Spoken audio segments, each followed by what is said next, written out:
OP-യിൽ patients common ആയിട്ട് പറയുന്ന ഒരു കംപ്ലൈൻ്റ് ആണ്. കുറച്ചധികം നേരം ഇരിക്കുമ്പോഴത്തേക്കും കാലിലേക്ക് വല്ലാണ്ടൊരു ഇറങ്ങി വരുന്ന പോലത്തെ ഒരു വേദന, ഒരു ഞരമ്പ് കുടുങ്ങിയ ഒരു ഫീല്, അതിനോട് കൂടി ചെറിയ തരിപ്പ് പോലെ തോന്നുക. ഒന്ന് എണീറ്റ് നടക്കുമ്പോഴത്തേക്കും അതൊന്ന് റിലീവ് ആവുന്ന പോലെ. ഇരുന്ന് ജോലി ചെയ്യുന്ന ആൾക്കാരാണ് പൊതുവെ ഈ ഒരു കംപ്ലൈൻറ്റ് പറയൽ.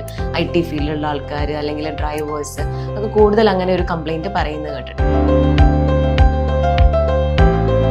ഇതേപോലെ തന്നെ നിൽക്കുന്ന സമയത്തും സെയിം പെയിന് വീട്ടമ്മമാരൊക്കെ ആണെങ്കിൽ പറയലുണ്ട്. കുറച്ചൊരു അടുക്കളയിൽ നിന്ന് ജോലി ചെയ്യുമ്പോഴത്തേക്കും നടുവിന്ന് താഴേക്ക് കാല് കഴച്ചിറങ്ങുന്ന പോലത്തെ വേദന വരിക, തരിപ്പ് വരിക, എവിടെയെങ്കിലും ഒന്ന് കുറച്ചേരം ഇരുന്ന് കഴിഞ്ഞാൽ അത് റിലീവായി കിട്ടുന്നുണ്ട് എന്നുള്ള രീതിയിൽ. ഇത് പല കാരണങ്ങൾ കൊണ്ടും വരാറുണ്ട് ഇങ്ങനെയുള്ളൊരു വേദന. പക്ഷേ കോമൺ ആയിട്ട് നമ്മൾ കാണുന്നത് നടുവിൻ്റെ ഡിസ്ക് സംബന്ധമായിട്ടുള്ള പ്രശ്നം കൊണ്ടാവാം. ഈ ഡിസ്ക് എന്ന് പറയുന്നത് ഇപ്പോൾ നമ്മുടെ നട്ടലിൻ്റെ ഉള്ളിൽ ഉള്ള ഒരു, നമ്മുടെ വണ്ടിയിലൊക്കെ ഷോക്ക് അബ്സോർബർ ഉള്ള പോലത്തെ ഒരു സാധനമാണ് നമ്മുടെ ഈ ഡിസ്ക് എന്ന് പറയുന്നത്. അതായത് നമ്മുടെ നട്ടലിൻ്റെ മൂവ്മെൻറ്റ്സിനെയും അതിൻ്റെ വെയിറ്റ് ബെയറിങ്ങിനെയും ഒക്കെ ഹെൽപ്പ് ചെയ്യുന്ന ഒരു ചെറിയൊരു സ്ട്രക്ചറാണ് ഈ ഡിസ്ക് എന്ന് പറയുന്നത്.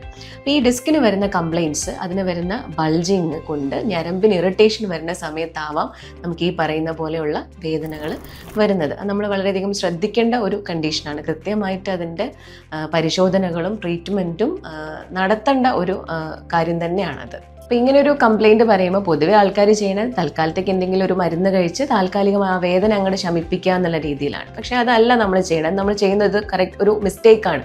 നമ്മൾ കൃത്യമായിട്ട് ആ ഒരു ബുദ്ധിമുട്ട് എന്തുകൊണ്ട് വന്നു എന്നുള്ളത് ഐഡൻറ്റിഫൈ ചെയ്യും. അതിനുള്ള കോസിനെ, ഇപ്പം അത് ഡിസ്ക് ബൾജ് കൊണ്ട് വന്ന ഒരു കംപ്ലൈൻ്റ് ആണ് എന്നുണ്ടെങ്കിൽ അതിനെ ട്രീറ്റ് ചെയ്യുകയാണ് വേണ്ടത്.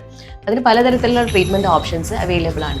കൺസർവേറ്റീവായിട്ട്, അതായത് സർജറി ഇല്ലാതെയുള്ള ട്രീറ്റ്മെൻറ്റുകളും സർജറിയും, അങ്ങനെ രണ്ട് രീതിയിൽ നമുക്കതിൻ്റെ ട്രീറ്റ്മെൻറ്റിനെ തിരിക്കാം.